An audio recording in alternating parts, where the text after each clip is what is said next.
Magandang araw po mga kasipag. Bali dito lang po pala ginagawa itong mga ganitong series dito sa amin.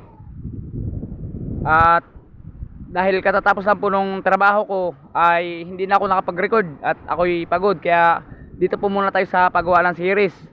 Ngunit medyo alanganin na po yung oras, kaya wala na po halos tao dito sa paggawaan. Siguro sa mga susunod na video ay gagawa ko po silang content dun sa paggagawa po nitong mga series. Ito po yung paggawa ng series dito sa amin sa Dinahican. At ito pa lang po yung bali skeleton niya mga kasipag. Bayan, ito yung kanyang yan. Pinakang skeleton. At ito yung mga tapos na mga kasipag. Ito yung series na mga tapos na. Yung tapos nang gawin ng panday. Bali yung haba nito mga kasipag ay 14, parang 14 feet po ata yung haba nito. At yung lapad naman nito, bali yung gitna lang po nito. Ito mga kasipag, itong gitna parang 30 cm po ata ang lapad itong ganito mga kasipag.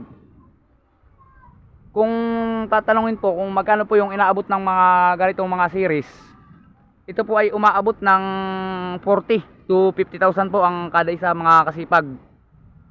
Depende po yan sa mga materialis po na gagamitin. At dun sa mga epoxy. Dun naman po sa tibay, talagang matibay po to dahil yung mga ginamit po ditong materialis ay medyo garantisado. Tulad na lang po nitong mga plywood. Yung plywood na ginagamit dito mga kasipag, kung napapansin ninyo, pag hindi po marine plywood ay Santa Clara po, para siguradong matibay po pagdating sa tubig.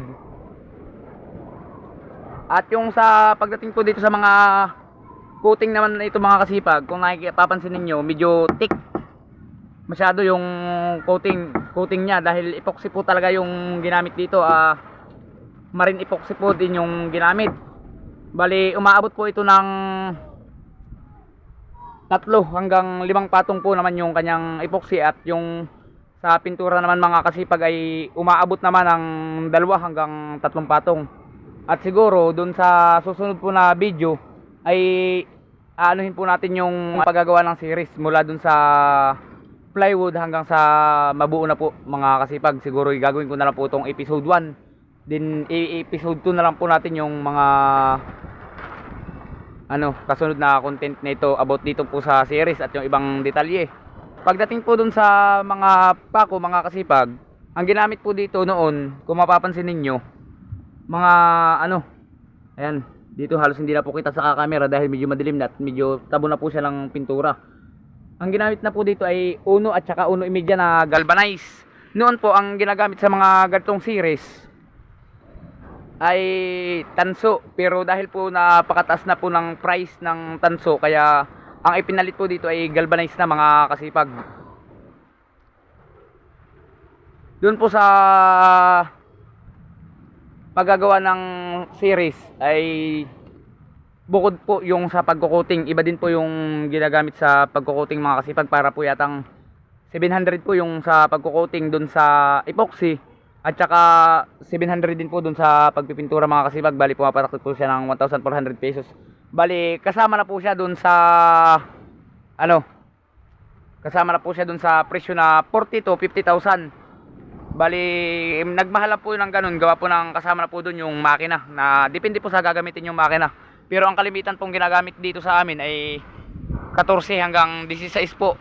Pero ang mas maraming gamit po dito sa kanila ay low speed engine.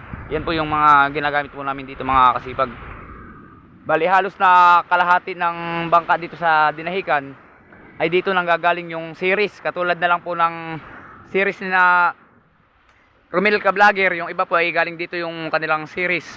Yung iba po ay kay Don TV, doon po sa sasamahan niya yung ginagamit nila na pang ilaw. Dito din po yung ginawa mga kasipag. At saka po yung siguro yung kina Migo Dudes ay dito din ang galing. Pati po yung kay kay Victor Balitar Vlog, dito din po galing yung kanilang mga series mga kasipag. Sana po ay maabangan nyo po yung episode 2 po nitong video. Maraming salamat po mga kasipag, at hanggang dito na lang po yung video natin para sa araw na ito. Maraming salamat po.